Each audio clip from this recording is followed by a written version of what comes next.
Hi, Robin. Hi, how are you? I'm fine. I know that I was really adamant today that I wanted to talk about vaccines. And why? Did something happen recently? Oh, there's always something that happens. I saw a lady today at the beach when we were walking, and her dog was really anxious about seeing other dogs, and she was saying that she's a little aggressive. And then she said, well, I didn't let her socialize until she was fully vaccinated, which means until 4 months of age. And I know that this is one of the biggest reasons why dogs actually become maladjusted and why they become aggressive, because they don't get a chance to basically socialize with other dogs until 4 months, which is like, taking children and not letting them see any other kids until they're, 6 or 8 or 10. So that doesn't really make a lot of sense. This kind of prompted me to talk about vaccines and give you some reassurance that the safer vaccination protocols can allow your dogs to socialize and at the same time be safe and protected. I've been talking about this topic for many, many years, and it kind of baffles me that it hasn't changed. It hasn't shifted. I can see still people worrying about the same things and having a very skewed perception of immunity. I would say that the current dog vaccination protocols are fear-based, and they could be compared to the people who wear masks outside when they're running or walking because they're worried that they're going to get COVID or something. So we need to really understand immunity and how it works, and why I feel fully confident about safer vaccine protocols and immunity protocols, because they work and I've used them for more than 30 years, and I haven't had, touch wood, one single failure of that. So let's talk about that. And you may have some questions, I'm sure. As a dog lover and mom of 4 dogs, you'll help me to kind of navigate through the maze of the complexity of vaccination and ask some questions and provide the best materials for our community. Well, and I do think starting maybe right from square one, where, we've got this litter of puppies and they're with their mom, and we know that they have antibodies, but what does that mean? And how does that protect them? When does it wear off? Let's talk about the importance of that, going right back to square one. Just to point out that not all newborn puppies have antibodies. It really depends on the immunity and the antibody levels of the mother. So it's super important, if you're a breeder, to check the mother's antibodies before she gives birth, making sure that you actually understand whether the immunity is there or not.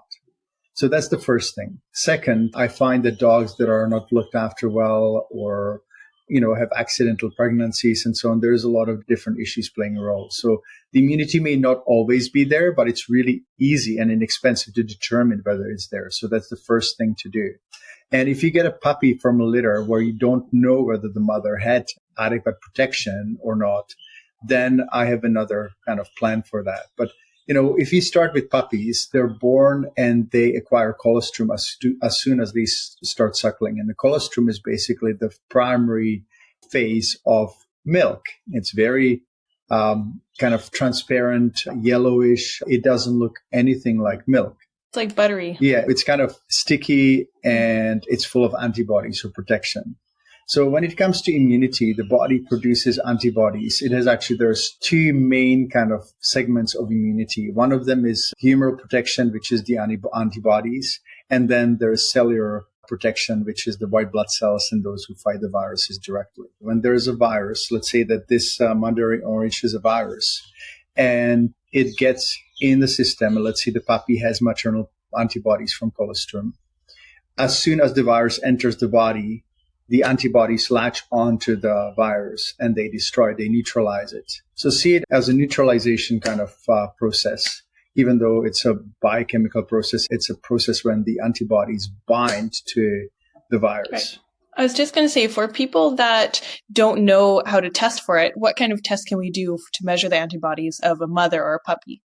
So in order for you to make sure the puppy is protected and also that it can socialize, there's this gray period between 0 to 12 weeks of age, where you hope that your puppy has protection from the mother, But if you don't know what the protection of the mother was, you can't be certain that your puppy is protected. The other thing is that some puppies may not get enough colostrum or so on, so they may not have enough of the antibodies. So the first 12 weeks, I would say be cautious about socializing your puppy. And if you want to actually know what the antibody protection is, you can actually take antibody or titer test at the age of 8 weeks and find out whether your puppy is protected. As soon as you know that the antibodies are there, you know that if the virus comes, that it would be neutralized. It's very, very low chance that it would not happen. So I would consider any dogs that have antibody levels or any puppies that have antibody levels that are readable actually protected. Sometimes labs decide that there's a certain protective level and certain level that is not protective, but I don't think that there is any scientific basis for that. From my perspective, if I see antibodies in the bloodstream, in the blood test, then I would assume that the puppy is protected. And so what we do then, we assume that if the antibodies are there, we can actually socialize the puppies with a limited number of dogs. I wouldn't take them to dog park or somewhere where there's a lot of dogs and high chance that there are some viruses that are dangerous, like parvovirus or distemper or leptospirosis. But if you don't really measure the antibody titer until the 12 weeks, the 12 weeks is the first time I would consider any possibility of vaccination if the antibodies are absent. What happens, though, many breeders or many dog lovers and dog guardians, new parents, go and have their dogs vaccinated at 8 weeks. And this is what happens. And let's see that they're maternal antibodies. The vaccine is very similar to the natural virus, but slightly different. Okay, it is inactivated and so on. So we give the vaccine and it binds to the antibodies, the maternal antibodies.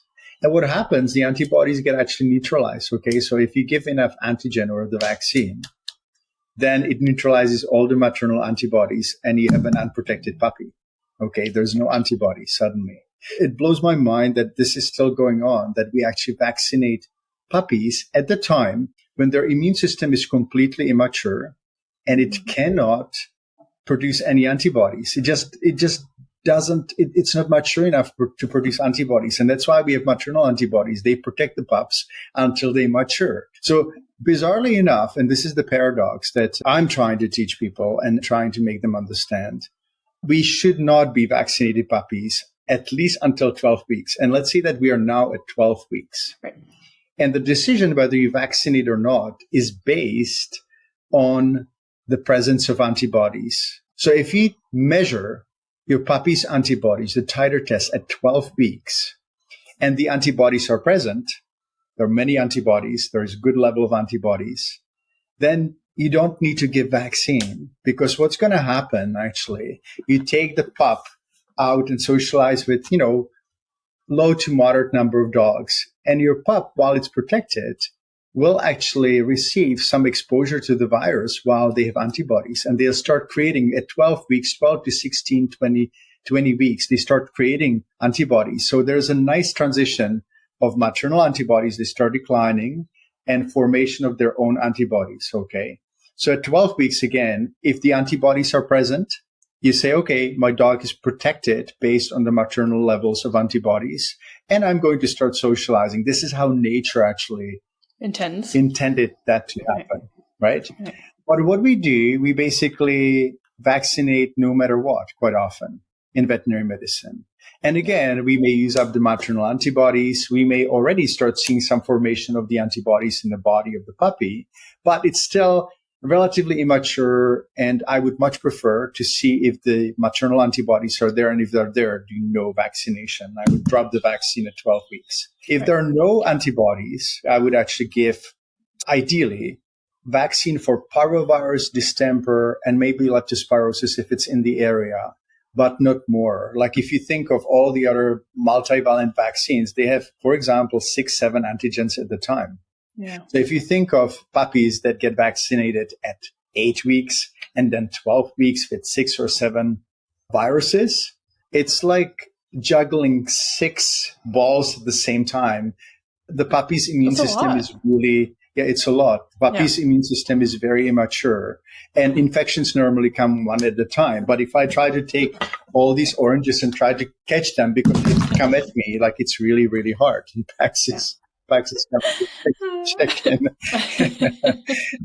Anyway, so, try to get vaccines that are minimal and really vaccinate against the diseases that are present and potentially life-threatening, as opposed to giving other vaccines that may not be as useful. So by the time puppies are 16 weeks, they sometimes get 20 plus antigens, which is 20 from the immune system point of view, 20 different diseases.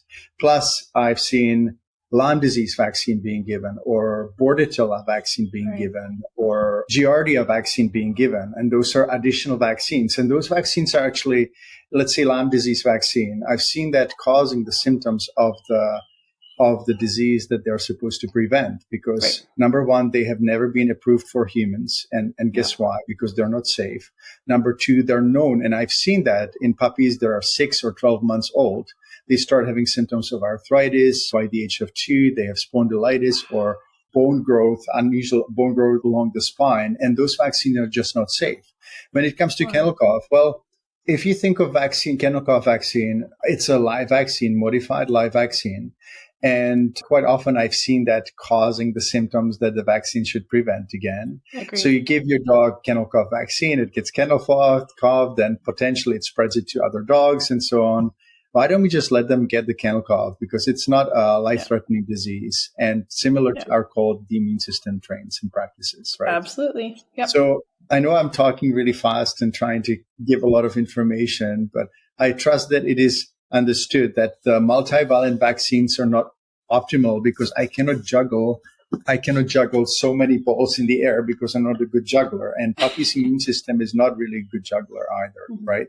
So, or if someone throws like 7 different diseases, so 7 different mandarin oranges and lemons at you, you can't really catch them all at the same time. So this is how the immune system gets really overburdened, overloaded. This is when allergies start happening, vaccine reactions. And sometimes this attack and insult on the immune system can really cause serious long-term chronic problems because, the body is evolving and developing. And I've seen, anywhere from allergies to autoimmune disease, the red blood cells or platelets start basically being attacked by the immune system because the immune system is going haywire.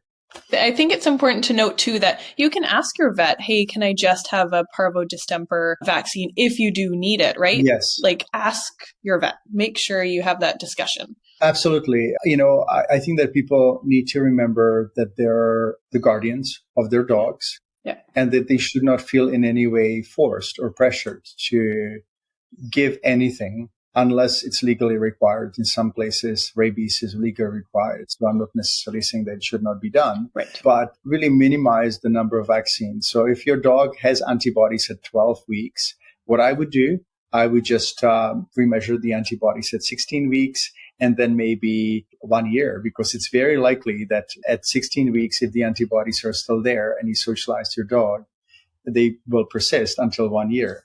And I know this is very non-conventional way, but I have been able to see actually dogs maintaining their immunity through lifetime against parvo and distemper and leptospirosis without getting the disease and without sometimes being vaccinated, which is mind-blowing, right? Incredible. Yeah. Sometimes people ask, could we do that with rabies vaccine, for example? Not really, because rabies is not, in the environment unless a dog gets bit. And then if there is no vaccine, it can actually, there's a higher risk of rabies infection.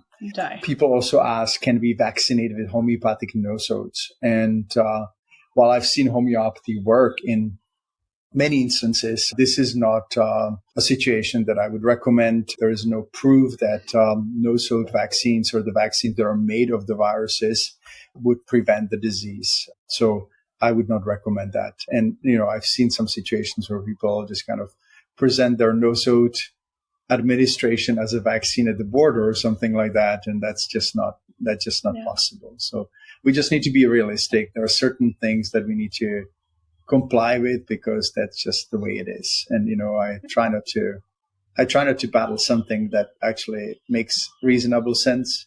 And I try to always go and combine the conventional and holistic or more integrative approach of medicine. Yeah, I was going to say, like, if you're in an instance where you do have to give rabies or you are having to do a booster because your dog no longer has the antibodies to protect themselves, you can do things to support their immune system and you can do things to help, right? Before we go there, I just want to say that it's very unlikely that a dog that does have antibodies at 6 or 12 months will not have the antibodies at 6 years or 12 years. Right. The other thing is that I've never seen a dog being infected with parvo past 12 months. And just to kind of specify, I've never seen a healthy puppy that would be free of parasites and would be fed well getting parvo. It usually is not as straightforward. There's always secondary and tertiary kind of reasons and causes why the situation led to, let's say, parvovirus infection. Right. But certain areas definitely may have higher incidence than others. But going to the immunity, so, considering that 80% of the immune system resides in the gut health is super important. So besides, checking the antibodies, making sure that your dog has antibodies and then socializing it while it's protected is super important, but also gut health. Mm-hmm. And if you think of the average diet of a dog, most dogs still eat kibble and their gut is compromised. There's some dogs that cannot eat much of anything and then are put on a hydrolyzed protein diet or something that doesn't even resemble food because they can't eat anything. Yeah. And it stems from inflammation in the gut from poor diet. It stems from leaky gut. It stems from, immune system that has been barraged with multiple vaccines, toxins, poor food, and so on. So going back to increasing immunity, feeding either cooked or raw natural food, from my perspective, is the best way to go. Because number one, that's how dogs have evolved on raw food. They have not evolved on kibble or processed food that sits on the shelves for 6 months, 12 months. And it reflects in their digestion. It's really simple. Second, I do like administering probiotics, mainly because there are so many factors and influences in the environment these days. There's toxins, there's food that is not always ideally balanced and so on. So probiotics are one of the ways of, again, increasing the immunity. We also know that probiotics are not only important for immunity, they're good for behavioral causes or reasons. Dogs that have good microbiome actually are happier and may not be aggressive or sad or depressed or low energy. They feel good.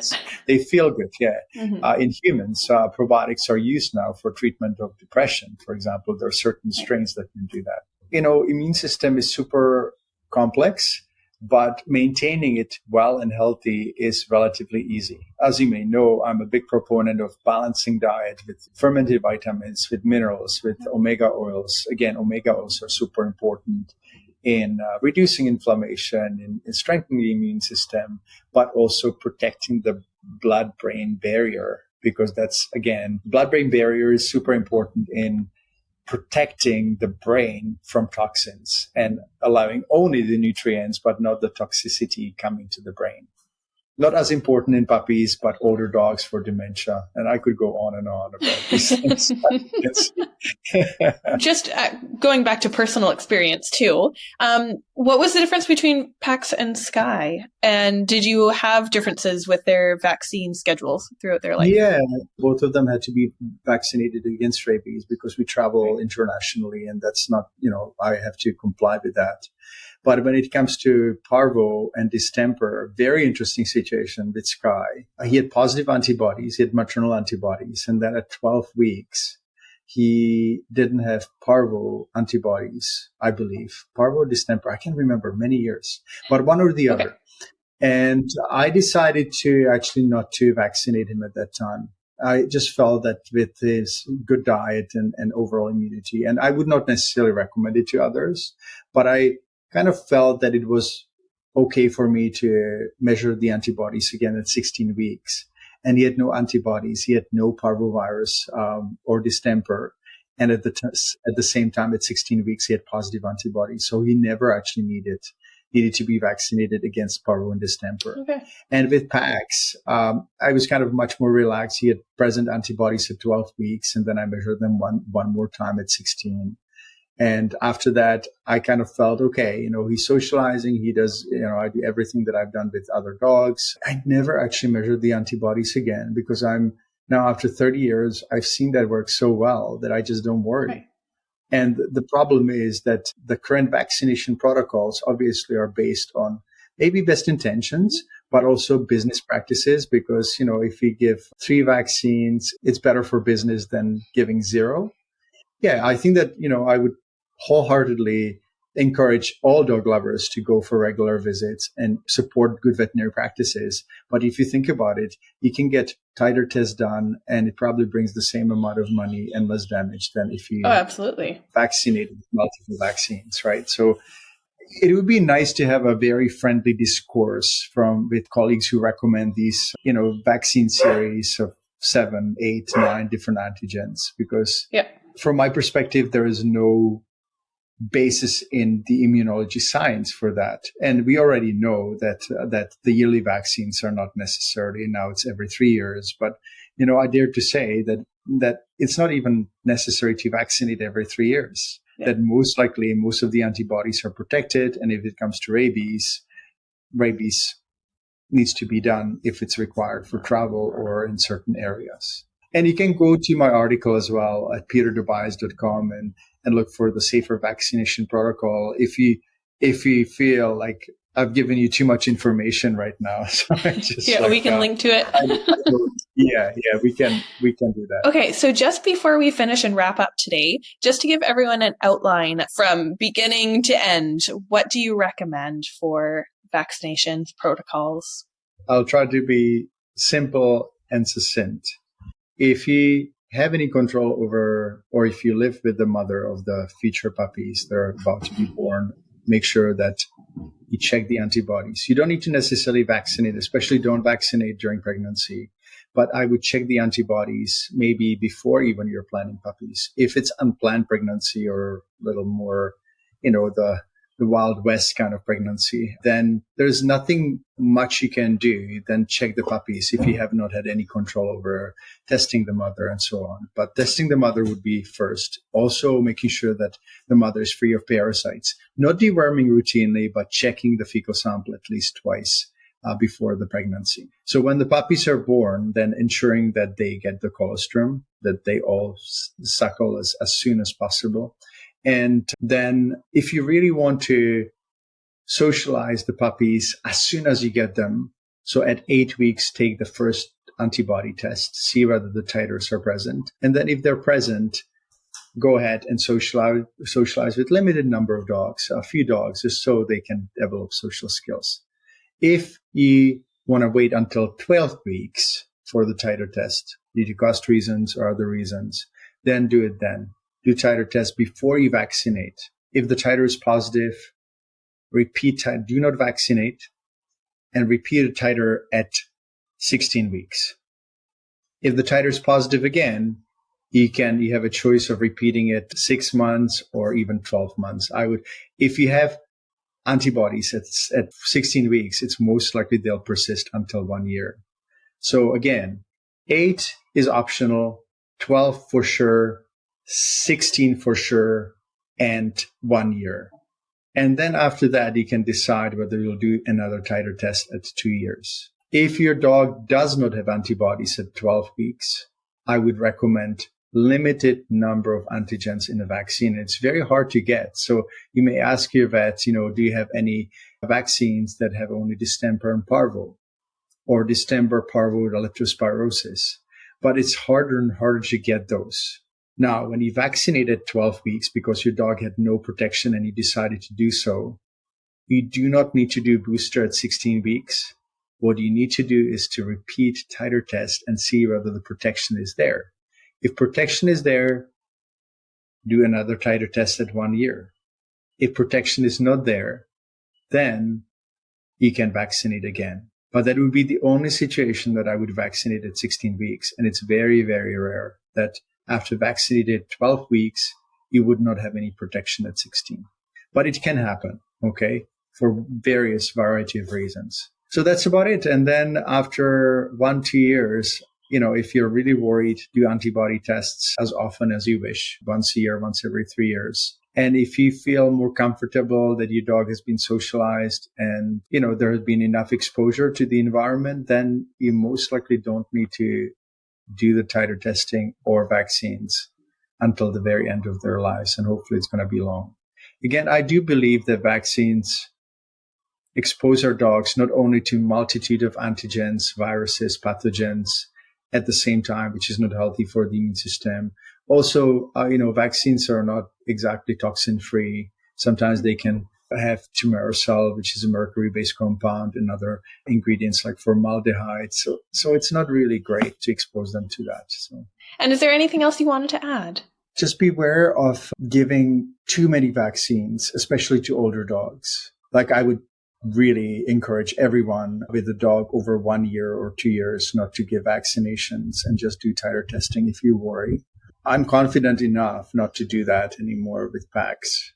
But if someone asks me, do PAX's titer test because it's important for us to know, I'd do that. I'd be curious. Be open-minded. And if you are not certain, ask questions. But don't let anyone intimidate you. Learn about immunity and immunology. We know that it doesn't make sense to wear masks on the street when we are not really exposed to any viruses. Like people just don't have basic understanding of immunology. And I'm saying that humbly because there are many things that I do not know, but it is mind-blowing for me to see one of my neighbors walking on his own up and down the hill and wearing a mask. And I think that the canine vaccination protocols that we are using right now do not make much more sense. But they're so ingrained in our mind and in the status quo. It's going to take decades still. The only area that I see has improved in the past 10 years is that people don't use as many collars and that they use harnesses as opposed to collars. So every time I see a harness, I go, well, maybe if I stick with the vaccination protocols a little longer and teach people, it's gonna eventually stick. But oh my goodness, it drives me crazy. And I do think, but I feel comfortable. Right, continuing to talk about it, because I find even now, like, how many years have we been talking about titers? But sometimes people are in an area where they're not talked about and they don't know what they are. So it's great to continue sharing that information, right? It's great to rehash a little bit, for sure. I like talking about these things and I like hanging out with you and knowing that we can make a difference.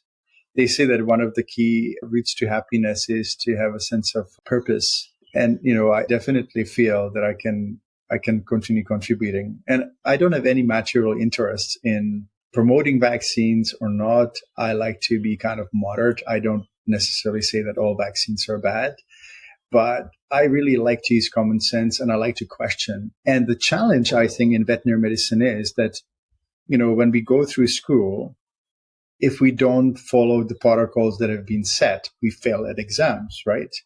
Or if we don't know, we fail at exams. So it's just been so embedded in our veterinary culture that we are afraid not knowing.